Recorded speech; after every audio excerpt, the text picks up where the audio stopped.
Hi there, welcome back. Now if you want to do something a little bit fancier on your bag, you can see here that I have added a bit of a design here and done some quilting, and I'm going to show you how you make these. So first things first, you have got in your pattern this little piece. So you could make this out of cardboard or just leave it out of paper, and you're going to cut a whole lot of little pieces out of different colours. I think I cut some different coloured ones out. Here they are. So different coloured ones, and you can join them together. So all you do to make these is you put right side to right side, and you are putting the wide side together. Just put a little finger crease there, okay? Grab a bit of tearaway, start sewing on the tearaway, and you are just straight stitching 1/4 of an inch from your fold line to your raw edge. So running your 1/4 inch foot along, and you do a whole lot, so it's called strip piecing. So right side to right side, fold line to raw edge. Okay, obviously some of these colours I'm not putting together, but some of them I will put together. So right side to right side. One of my very clever customers made a quilt, and she used these for bicycle wheels, and they looked amazing. But we didn't know this method, so we did it a bit harder. This is much easier. You're not having to worry about points because it's all in the way you stitch and the way you fold. So when you've got a whole lot together and you've chain pieced them, it's going to look like a clothesline. So all you do is you cut in between, preferably not up in the ear like I am, and you can clip off your corners. So just clip off your corners, not really close to your stitching. Now you can use your wonderful point turner, or you can make yourself a 5-inch square out of cardboard. So if you open this up like this and just finger press that open, or use your little pressing tool, then when you turn this through, that seam will be nice and flat. So you can turn it through, and you can use your point turner just to push that up and make sure this is nice and square. So if you make yourself a square and push it up, you can press it while it's in there. I'm just going to use this. Okay. And there I have one done. So simple, so simple. So remember, your point turner will help you get to a really nice point. Needs to go up a little bit more. That's better. And then when I'm ready, they're all ready, I still do press with the iron. Okay, so you can make as many as you like. Now to join them together, I'll just do another one to show you. So open it up, and from the wrong side, open, oh sorry, I'll go this way so you can see it. Open your seam and just press that seam like that, and then turn it through. Now use your finger, turn it through and press it. Okay, and then make sure it's nice and even, and give it a press with the iron. So make sure they are all exactly the same size before you start sewing them together. And then all you do, as you can see here, is you put right side to right side, and you can see that it matches perfectly, and you do a 1/4 inch seam from here, and you do want to secure that edge, and then you can sew straight off here. That edge doesn't need to be secured. So again, a bit of tearaway behind there if you're sewing right from the edge, because then you can start on the tearaway, and you can back stitch, make it strong, and then sew off the other end. So you do not have to use tearaway, I'm just showing you that you can. Alright, so tearaway is a wonderful product for things like this. So just tear it away and you've got it there, but you certainly don't need to use tear away. So then when you open up your seam, you have got a perfect finish. So what I like to do is just open up my seams on every single one and use my tool here. Okay, and that is how I made them. On your last one, however, you do need to fold in your seam 1/4 inch. So I'll just show you that. So fold in your last one 1/4 inch so that it all will match together. Okay, so the last seam on the edge on here is sewn in 1/4 inch. Now how I've stitched these on is I've top stitched them. I've just sat it directly on top of my work and I've top stitched them on with the same stitch I showed you that I use for the binding. So you could use the blanket stitch, I use the sew on binding stitch, and I have straight stitched this edge, right? Then I decided I really like to finish it off with a nice bright blue stitch. So I'm going to put on my number 12 weight, my number 12 weight Oriful thread. I've got my 90 needle in, so it's got a nice big eye, and I'm going to put it onto the same stitch that I used, which I have no idea which one it was, but I'll find it. On my machine it is stitch number 427, and I'm going to make sure I change my foot because that foot will never work because it's a straight stitch foot. So I'm going to put on my 1D foot with a dual feed. So I'm going to tell my machine I've got a 1D foot on, and I'm going to thread up my Oriful 12 weight thread. Okay, now remember, if you're using a foot without an opening, you can just slide your needle down through and put your foot on. It's nice and easy. So what I want to do is I want to sew around this edge. So what I did, I got my duckbill scissors and I made sure that I had no excess fabric here. So I just got my duckbill scissors and I trimmed all the way back.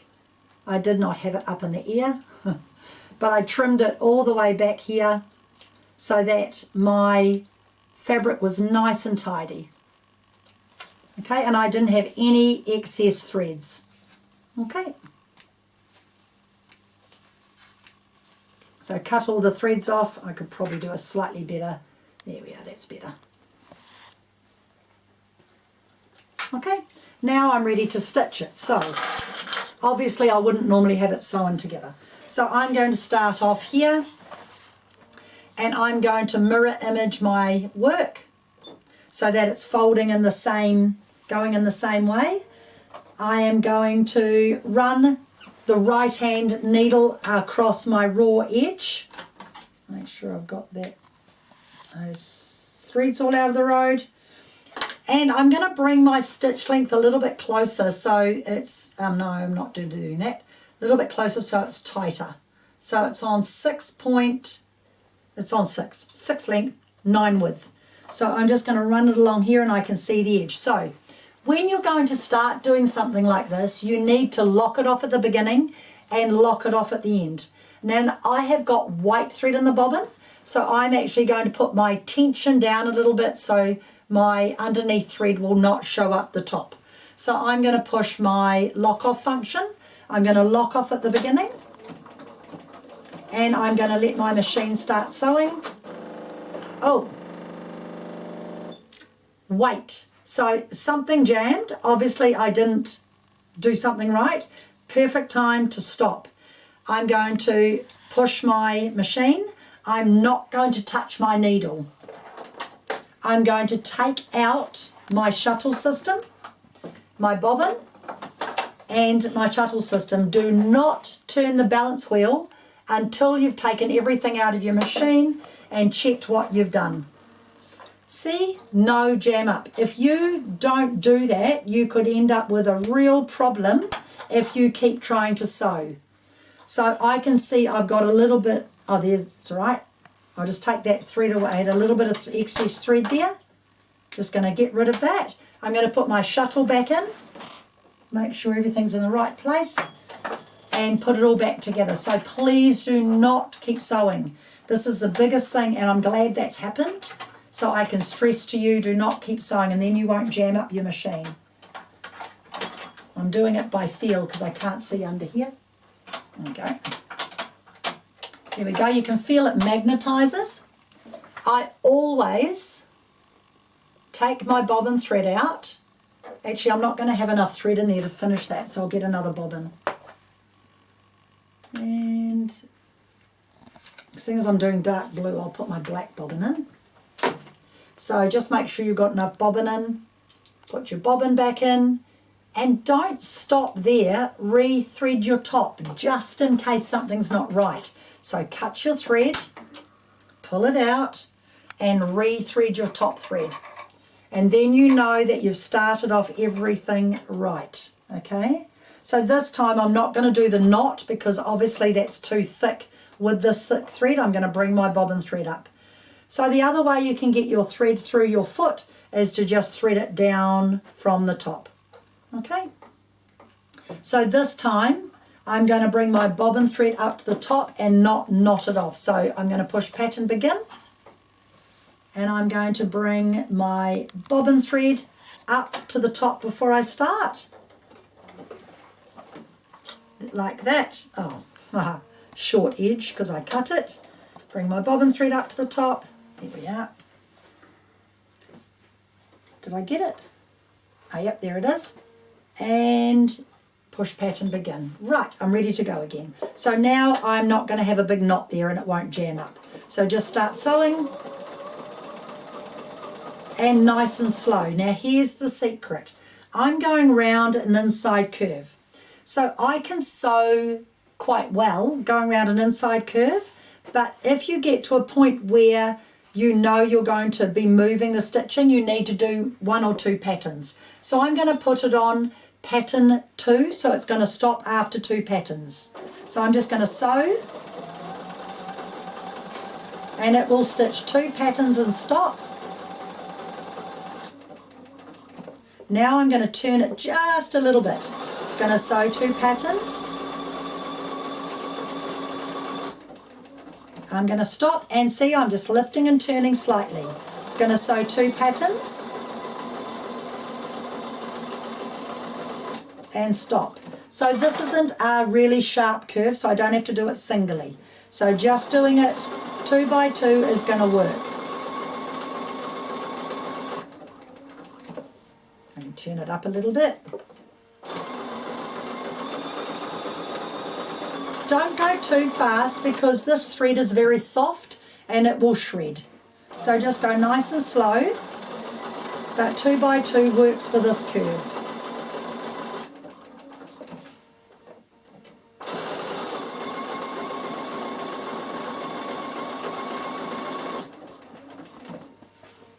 I really like that stitch and I love the colour on there.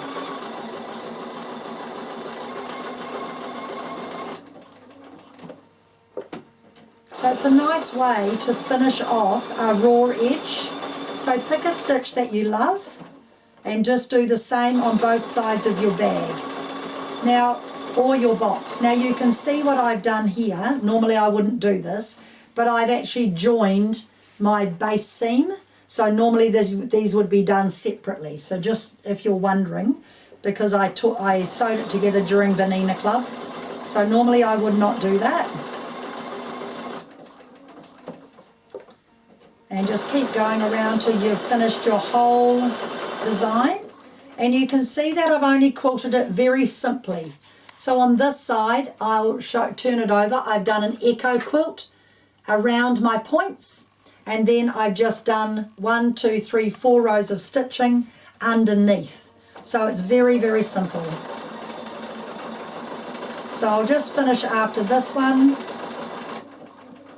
and I'll show you the next step. So I'm not going to lock it off because I know that that thread's too thick. I'll just take that out. So now when you want to quilt it, you obviously have got your soft and stable on the back, and so I'm just going to use the foot width to quilt around the top here. So I will take my thread off and I'll put my normal black thread on. I'm not using a thick thread, just standard black thread, and I'm going back to straight sewing. But I always lengthen it out to a longer stitch length when I'm straight sewing, when I'm quilting, okay? Take your thread out from there. And if you want to, you can put back on your straight stitch foot with your jewel feed, or you can put your walking foot on for quilting. So I'm just putting back on my 97D, and I'm just going to echo around my points. So I'll just quickly show you how to do that, and I'm quilting through my whole design. All right.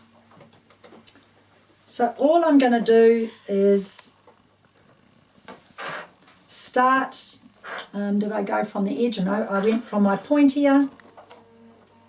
I'm running my foot, inside foot along the edge, and I am going to lock it off at the beginning. So I'm locking it off. Now, this is important. Use your needle stop down function, so your needle is stopped down every time you stop sewing, because what you're going to do is you're going to stitch.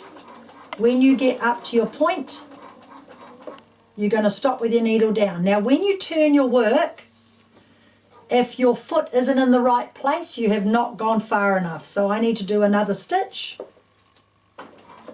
And then when I turn, my foot's in exactly the right place. So it's the same distance from this edge. So I'm now going to sew to the bottom, and I'm going to stop 1/4 of an inch away from the base, and then I'm going to turn. And you can check that when you turn, your foot is in the same position. So going up, turn, go down, same position. Okay, and that's how you do your quilting. Going up, and you can tell straight away if you haven't done it right because it won't work. It's usually 2 stitches away from the end, and that is how you quilt it. Very simple. One more. So needle down and knee control is a must. Okay, I'm going to stop it there because I want to show you the sides. So once you've done that, you're now going to sew your bag together. So you've got your base, you're going to sew your sides and sew across the base exactly like we did before. So the base has been stitched. I'm going to do a 1/2 inch here. So a 1/2 inch seam. I'm just going to do a long stitch obviously because I'll pull it out. So I'm just going to put on a longer stitch, and I'll do a 1/2 inch seam, and I would back stitch.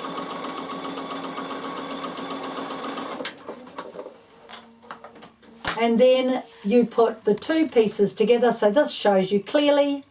You just put seam to seam. Make sure your seams are lovely and flat. Oops, pretend that's all stitched together.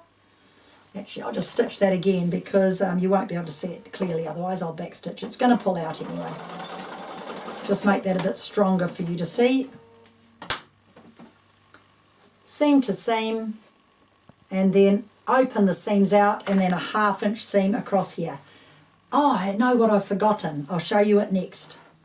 So a 1/2 inch seam across here. That was good that happened because I need to show you something.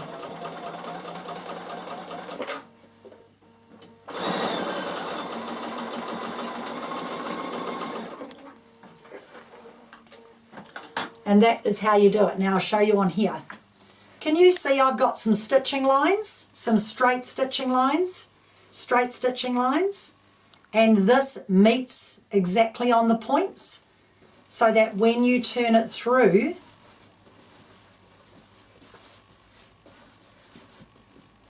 when you turn this through here, you can see I've done some straight rows of stitching around here, okay, and around here. Nearly forgot to tell you that. So I'm going to show you on my piece of fabric here. So I'm making a fancy dancy box, And this is the shape of your bag. So this is where we've cut out our corner. But on the right side of our fabric, we need to measure in. So lucky I remember this, that would have been terrible. You need to measure in 3.5 inches from the outside, on the right side, and draw, I'm just going to show you, and draw 3.5 inches from each edge, and you need to stitch through all your work. Okay, so I'm just showing you on the wrong side, but you do this on the right side. And you physically stitch a row of stitching. Okay, the reason why, that forms the shape of your bag. If you don't do that, you do not get that bag sitting flat. So you can see that I've done, very hard to tell, but I'll show you on there. So if this was the outside, there's my fold lines. Okay, so I'll show you on this bag. So this is my one I'm working on. This is the other side of this bag, and I'm using my scraps. Okay, so I need to measure this bag exactly the same as this bag. So if this is like here, I'll put some lines in here and I'll just draw this on so you can see.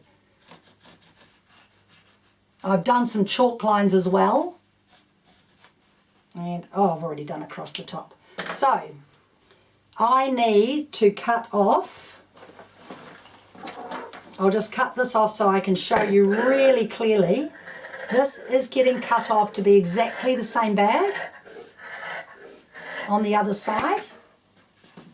I normally would use my cutter, but I just need to show you this. And this will be the top of my bag, because I need to match perfectly, and this will be the side of my bag, okay, the other side of my bag, and then I'll cut out my corners. I suppose I could cut it all now if you like, makes no difference. I might as well cut the whole bag because I've still got to keep stitching, but I've done the most of the stitching anyway. I'll cut out the corners, then I can show you clearly. Cut out the corners. And cut out the corners. Gosh, that would have been a major step that I had forgotten. So this is really, really important. So here's my one side of my bag, this is my other side of the bag, and I'm going to draw in my 3.5 inches. So 3.5 inches is there. I'll use this chalk so you can see it. And I need to draw a 3.5 inch strip there, a 3.5 inch strip here, and I have to stitch this. Really, oops, really important that you stitch this. Okay, I can still finish my stitching on there later on, but I need to stitch this. So you now can see clearly my yellow lines need to be sewn. Okay, and you do this on both sides before you sew it together. So this is going to be a bit of a fun bag.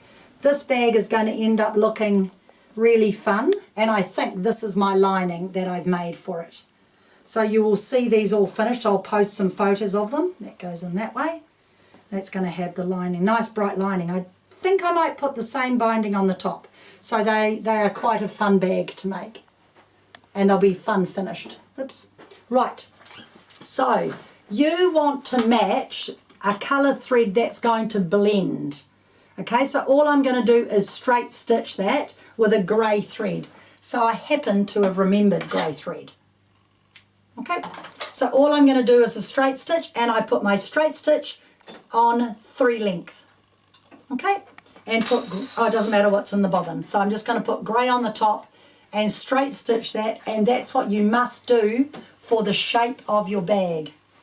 Okay, so when I made the bag, you can see most of my stitching was done just on tearaway, and all I've done is I've quilted a couple of little pieces just to hold it together and done my row of stitching.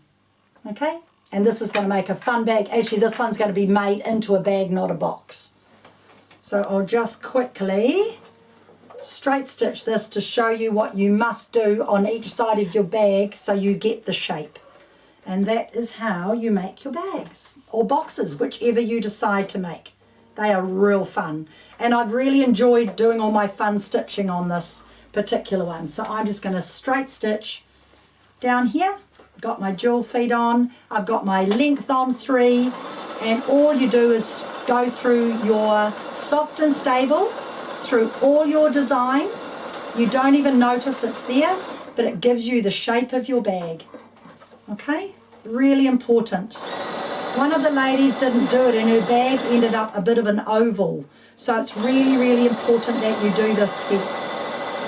And this particular wool fabric, this was the scraps from our last class where I was just showing you bits and pieces, so I've decided to make it into a bag. Now once I've done that, all I do is I continue and I just hold all my work in place and go round it with a straight stitch, so when I sew it together I don't have any movement. So I just carry all the way around my bag with a straight stitch, and then I know that nothing's going to move when I sew it together. Okay? So there you go. So I have done my row of stitching, and that is held. I've done a couple of bits of quilting on it. That has held my bag together, and that will form the shape of my bag.